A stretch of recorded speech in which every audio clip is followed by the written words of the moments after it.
Are you an FPL manager looking for a head start? Today on Thinking Cap, I'll be highlighting 10 things you need to watch during preseason. If you enjoy the video, drop a like and subscribe to the channel. Thinking Cap activated.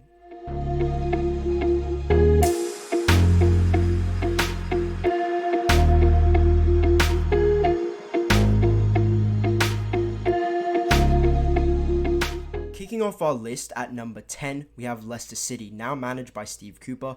There are 3 things you need to know about Leicester. First, you need to watch out for new manager bounce next season, which you will be able to get some hints of in preseason. Second, you need to evaluate whether a 37-year-old Jamie Vardy is a hard avoid or is he an actual FPL option. The third thing you need to know about Leicester City is who will be on Leicester City free kicks now that Dewsbury Hall's departed the club. My guess is Isahaku. The 9th most important thing you need to keep an eye on is Newcastle. They are always an FPL goldmine.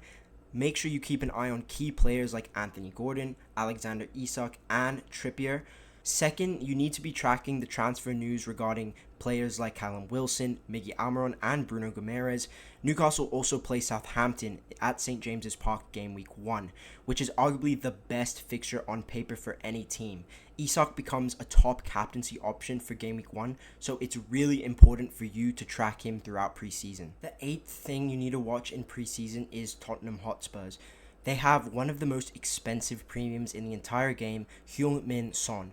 All premium assets are crucial to monitor during preseason, and Son is no exception to this. He's an explosive player who often returns multiple goal involvements, making it so important for you to track his form because you need to catch those holes.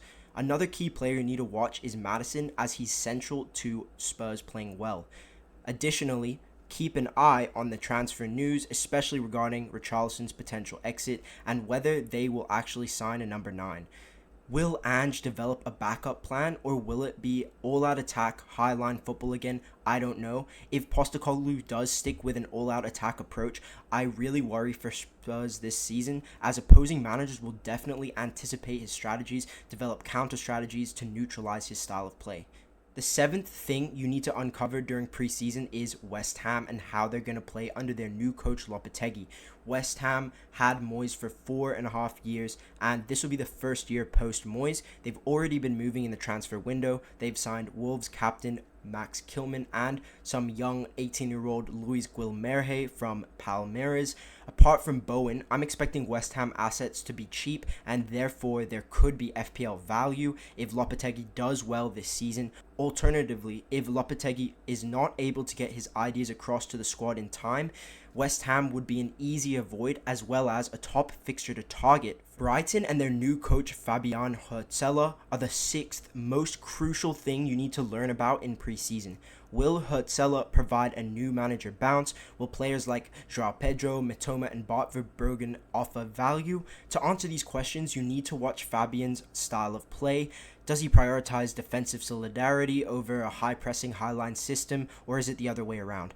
With Pascal Gross confirmed to join Dortmund next season, there are also big question marks around Brighton's corners and free kicks. Knowing which players are going to be on set-piece duty before the season starts will be a valuable asset in your pocket. Additionally, players who take over these duties will gain value, offering more routes to points and extra opportunities for your players to score big in FPL. Now, into the top 5 things you need to watch during preseason. Arsenal takes the 5th spot on this list. They are set to bring in a couple new signings, and how these additions fit into Arteta's puzzle will be crucial for maximizing points from their assets. Will Timber integrate into the squad nicely? When they sign a striker, how will this impact Kai Havertz and his expected minutes? These questions need answering. It's also very important to evaluate Martin Odegaard's form, as he's Arsenal's captain and he's been an excellent FPL asset over the past 2 seasons. He offers multiple routes to points in the 2nd best team in England. Arsenal's preseason includes matches against 3 Premier League sides, Bournemouth, Manchester United, and Liverpool. I'd recommend watching at least one of those games to get a head start next season. The fourth most important thing to monitor is the Pep Express. At the top of the priority list is De Bruyne's status, as he's heavily linked to a move to Saudi Arabia. Such a transfer would significantly impact City's system and elevate the FPL value of Julian Alvarez and Phil Foden with increased minutes and increased routes to points. Of course, you've got to keep an eye on Erling Haaland the robot during preseason. He'll often be the most popular captaincy option every FPL game week. Closely tracking his form will help you decide if you can actually go against him in game week 1 when City faces Chelsea at Stamford Bridge. Chelsea and City actually play each other in preseason on the 3rd of August. I definitely recommend watching that game. Finally, the left wing position is crucial to watch. Both Doku and Grealish have shown they can be valuable assets. Whoever gets the starting spot in that position next season in Pep's system will offer incredible value. The third most important thing you need to watch in preseason is Erik ten Hag's Man United. There are 4 key areas to watch, and first, you need to observe whether Marcus Rashford passes the eye test and looks sharp. Second, you need to uncover whether Erik ten Hag has addressed the midfield issues. Third, you need to see who United signs as Lisandro Martinez's centre-back partner and if this signing actually resolves the defensive issues from last season. Fourth, focus on the new starting lineup, especially the attacking front 3. Is Garnacho still a starter? Will Rashford get the minutes that we are expecting? What's the deal with Antony? Diallo? Are we going to sign a right winger? A lot of questions to be answered. Man United's friendlies against Arsenal, Liverpool, and their Community Shield match against Man City will be essential viewing to gauge the form of these top clubs heading into opening weekend. The second most important thing you need to watch during preseason is Chelsea. Chelsea's preseason is crucial, with new coach Maresca just joining and several new players following suit, like Adebayo, Dewsbury Hall, Guiu, and Kellyman. Expect changes in both style of play and lineups.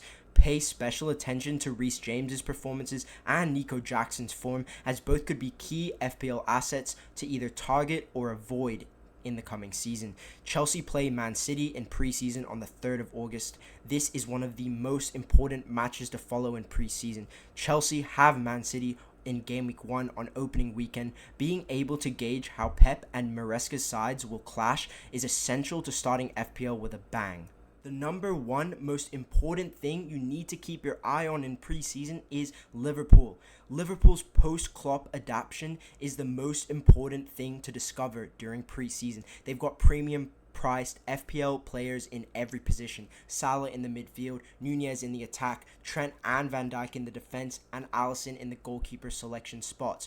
I would definitely advise keeping an eye on their individual performances and try to catch one of their 3 preseason games. Under new coach slots, it's crucial to observe his tactics and whether he can actually effectively communicate his ideas to the team. I also think Mohamed Salah's form will be particularly important, as he will likely be the most expensive midfield asset in the game. If you want more FPL insights, check out my promoted players video, and if this preseason watch list helped, hit subscribe so you don't miss out on any Thinking Cap content. Thinking Cap deactivated.